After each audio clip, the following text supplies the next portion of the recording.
mean, saying it as it is, do you think the judiciary can be trusted? It is not for me to think. The people who go to the courts, Yes. who are the beneficiaries of the job that we do, the judiciary, right? Mm-hmm.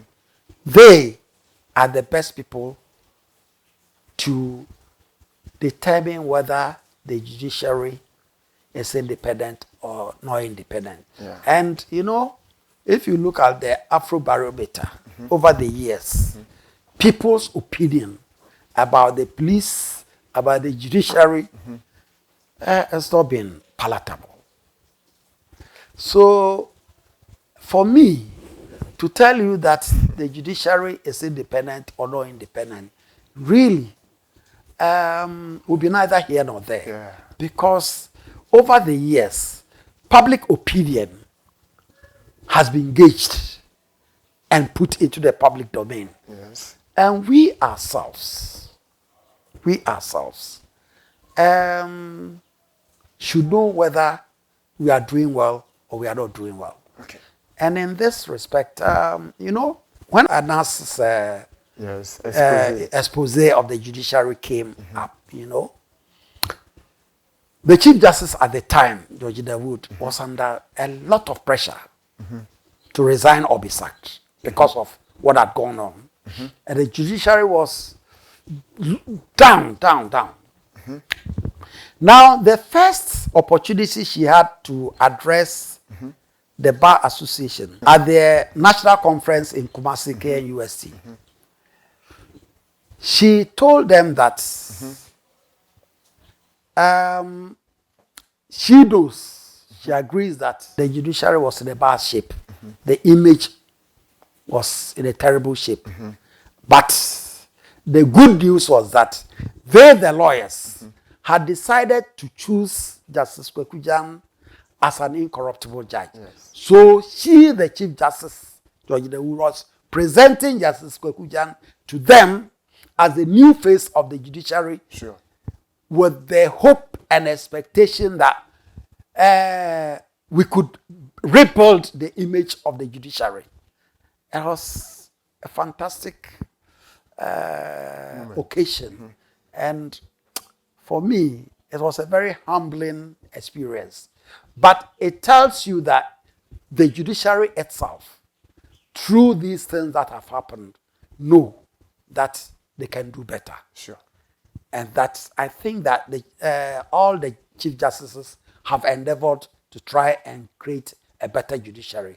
But it will all depend ultimately on the individual judges to live up to their oath and to do right by our constitution so that our nation can be saved and justice will stand. How easy was it to evict judges in general? Well, maybe they didn't feel the way I felt. And so even if they had a complaint, they didn't resist the way I resisted. Do you think there are loopholes in the 1992 Constitution which needs serious review? I think the Constitution is a human document. There is no human document that is perfect, right? Not even the American Constitution that we are learning so much is perfect. So there is always room for amendment, room for improvement. I think that one of the areas that I feel concerned about really is the power of the presidency. The 92 Constitution almost creates like a kingship instead of a presidency. You understand? It's like Ashanti or any paramount chief, you know. But in a constitutional regime, the president must be our first servant. and must be accountable and responsible to the people. He's given powers that will enable him to serve us.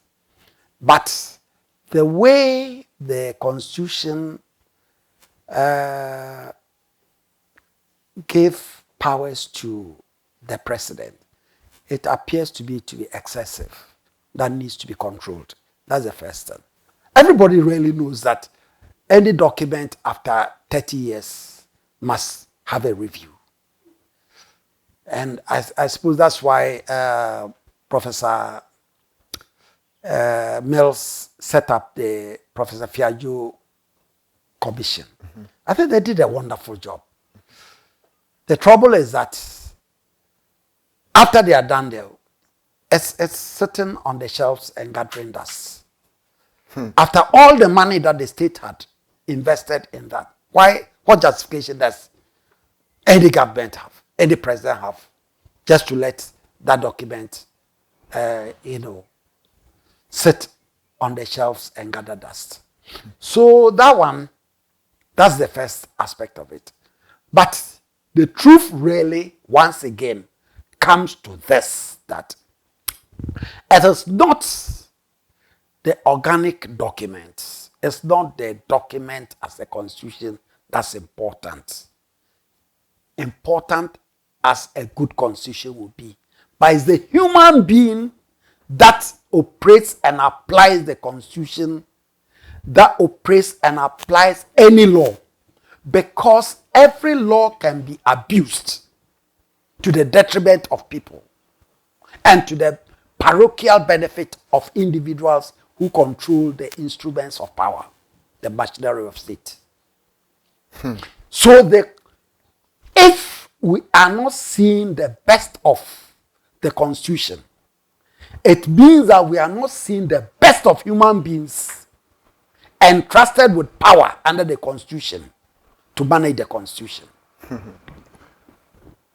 Generally speaking, are we confused socially and culturally as a country? It is not just a question of being confused. I think that we appear to be rudderless. In other words, there is a leadership deficit in this country. Because where we move in, whether it's the left or the right, straight or backwards, really depends upon the quality, the will, the patriotic instinct of the people who at any particular time control the machinery of government, those in power. If they manifest a certain consciousness and show certain guidance that links that touches the heart of the people will follow them. People say Ghanaians are difficult. I don't think so. Ghanaians are perhaps the most pliable people in the world to govern. But Ghanaians are not fools. And Kwame Nkrumah was right when he said that we should never take Ghanaians for granted. You see, our leaders, take even for somebody like General Kutuwe Champong, the military leader, Sure. right? If you look at his time in government, apart from when he brought in union government and because he wanted to, the material development that he had brought into this country, there are very few of those elected officials that have done what he did. If for nothing else, look at his Operation Feed Yourself and the way Ghanaians bought into it, and compare the effect of the planting food and jobs, what we see today, with the money that has been invested in this program for planting, for food and jobs and whatever, and what went into the Operation Feed Yourself in 1970s under the military regime of Kuchai Champong. What Colonel Badasku as the then Minister for Agric. Within a very short time, Ghanaians had become self-sufficient in grain to the extent that we were exporting maize to Zimbabwe and other places. Why are we importing maize to this country today? Not only maize, everything. We are importing everything, including contomere. I think God has been too good for us, so we are not thinking. Wow. It's made us selfish and not thinking and creative. It just occurred to me to ask you about your opinion on seed patency. This seed patency or whatever you call it, if you ask me, my honest opinion is it's a primitive outcome of decadent capitalism. You understand? Seed That's is the source of food. Food should be the universal property of all human beings. You get what I'm saying? So in Europe, in America, they would rather throw, whether it's cheese or whatever food, throw it into the city, to the sea, so that the prices will not come down, than give it to people in Africa or anywhere else that are hungry. You know, the world and human beings, we should profit from the work that we do, right? Mm-hmm. But profiting from the work that you do doesn't mean that you should hold the world hostage, especially food. You know, the seed that they are now having exclusive control over makes it impossible, as we were in Africa. You know, you plant rice and you get seedlings out of the rice. You plant corn, maize, and you get seedlings out of, and you plant more, yes, for replanting. This time around, right? Mm-hmm. They have more or less made seed to become an exclusive property where you have to buy to plant, and every year you have to still go to them and buy and plant. How can that be right morally? So for me, I think that is wrong. I think that is wrong. Okay. Mentally, politically, economically, do you think Africa is in slavery more than ever? Africa, slavery, we know of the transatlantic slave trade and other aid. What I can say is that we have sold our lives and our nations to others to exploit our natural resources for their benefit, and we are getting literally nothing. And so it's not one government. Some are worse than others. But if you see the kind of agreements that we have signed with foreigners and foreign entities to exploit our natural resources, you cry. And you ask yourself that it's not just only the politicians, but it's also the professionals and the technocrats who are in charge of our state institutions, who really go and prepare and sign these documents. You ask that, what value is their education for our nation? The Biameka say, school aye kono dodo na no ehu ni fa so o maye man enti obi ka sesa nka ya anko school kura nka ye odika nanso school de anka ye mu bia se adwen ya man ho yie na adwen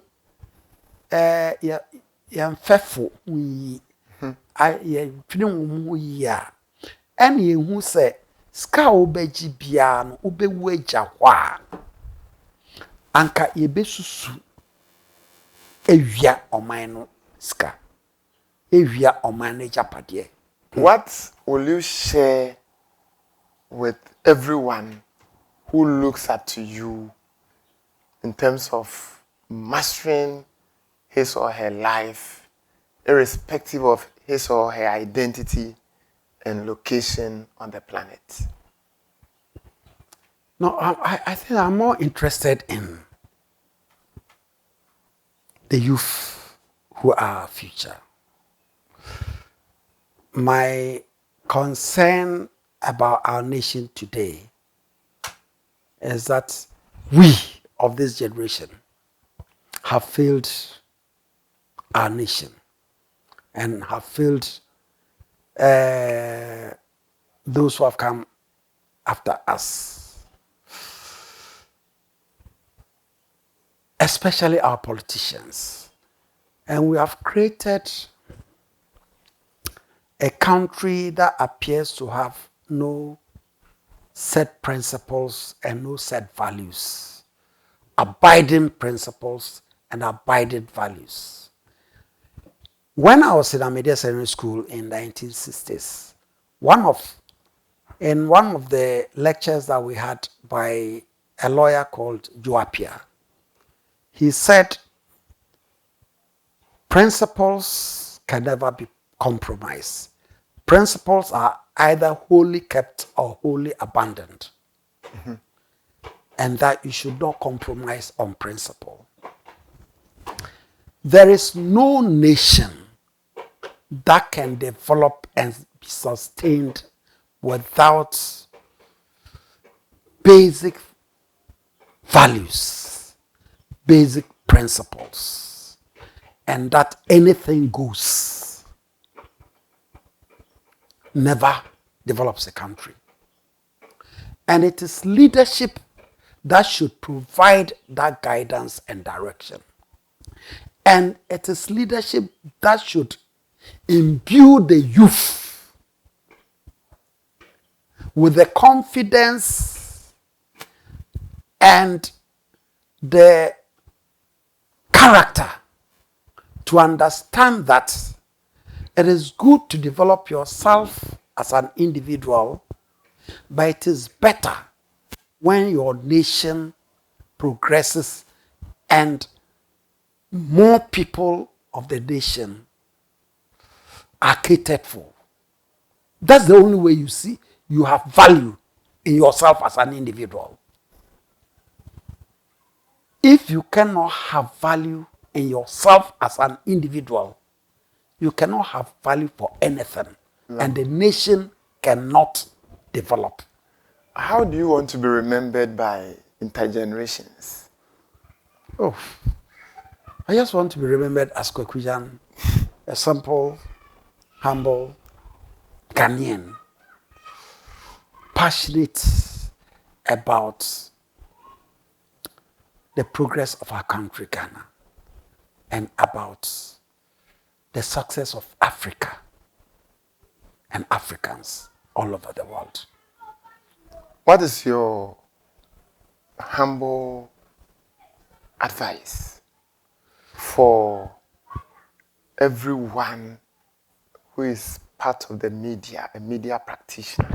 I think that one American president, I think Roosevelt or something, he said he would prefer a nation without a government, but with journalists, good journalists, to a nation with a government, but without trustworthy journalists. You see, every nation is made up of people in different places of leadership, from the family level up to the presidency.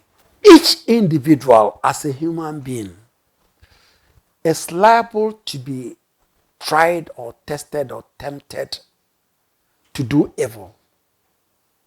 Right? Mm-hmm. And that is the reason why we need checks and balances.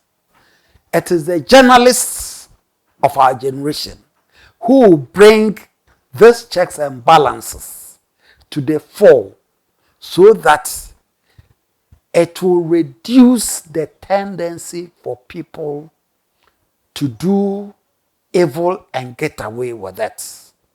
Impunity is the greatest devil to our development and progress as a nation. When people do things and they think they can get away with it, they can kill without anybody taking them on.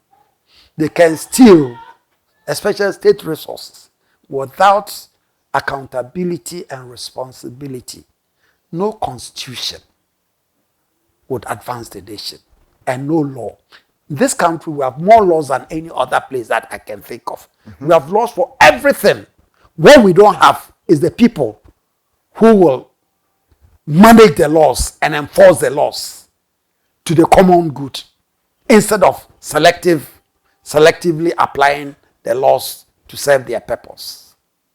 So, we should be disciplined.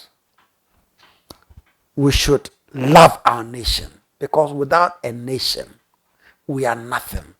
It doesn't matter the wealth that you have. Right? We should be patriotic and nationalistic, but we should love our neighbor the way we want to be treated, just like Jesus said, and just like the Bible says. Treat people the way you want to be treated. Respect people the way you want to be respected. Even in trade, ordinary trade, if we understood the value of love, we'll not cheat just to make super profits. It's the same at every level. It's the same at every level. So, for me, I think that the state as a state, we should put premium on moral training and moral character and culture. So, if we build the nation on the foundation of morality, not just religiosity. Mm-hmm. You understand? I understand. I mean, every nation will progress. China, they don't believe in maybe the God that we believe. Mm-hmm. But look at China is progressing. If you look at Malaysia, look at Singapore, the leadership.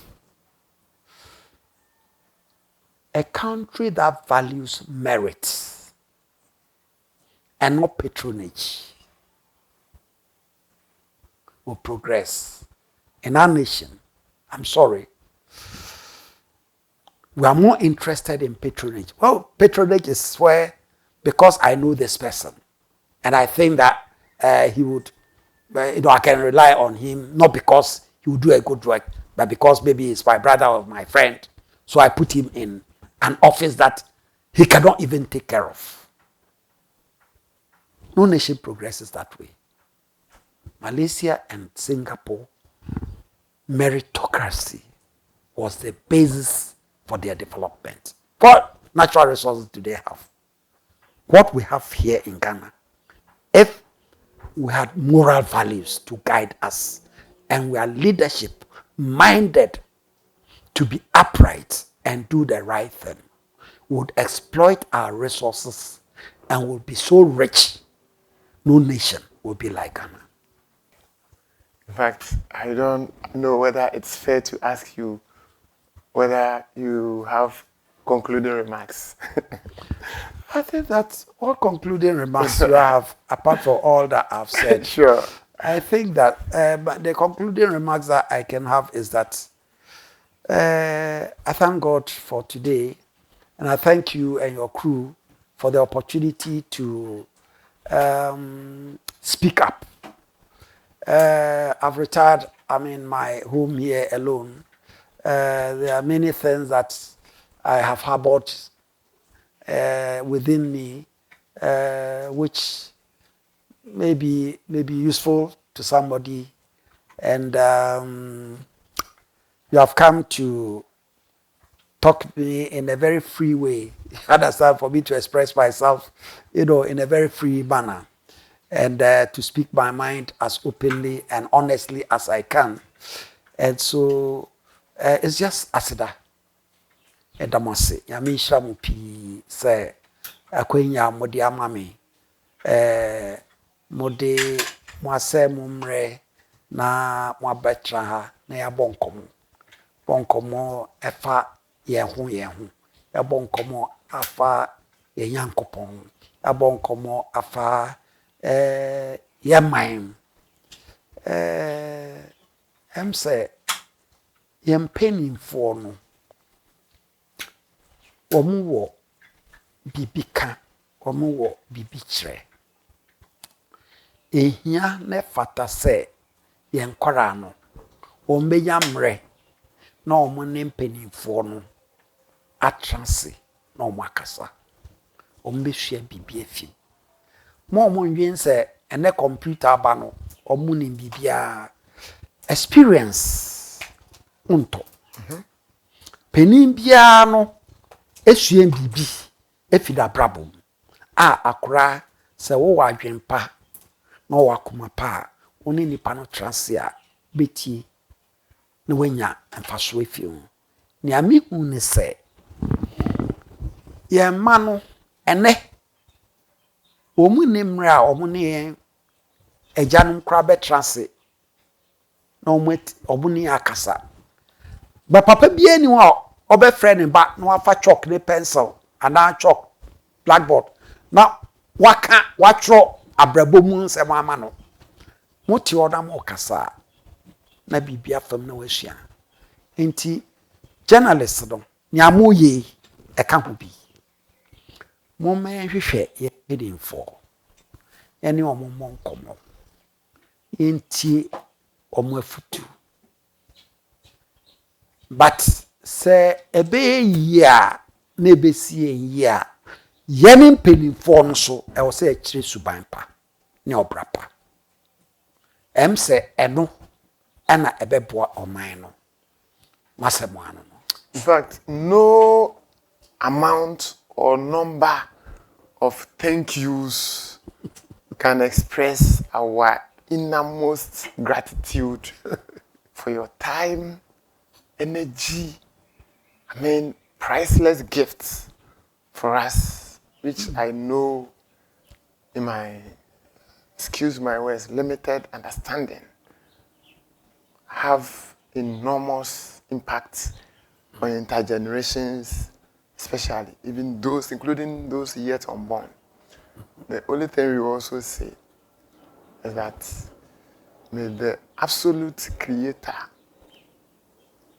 governor, constitutor, sustainer, container, owner, and the controller of life and afterlife and beyond continue to bless you fully without an end. Amen, amen, amen, and amen again.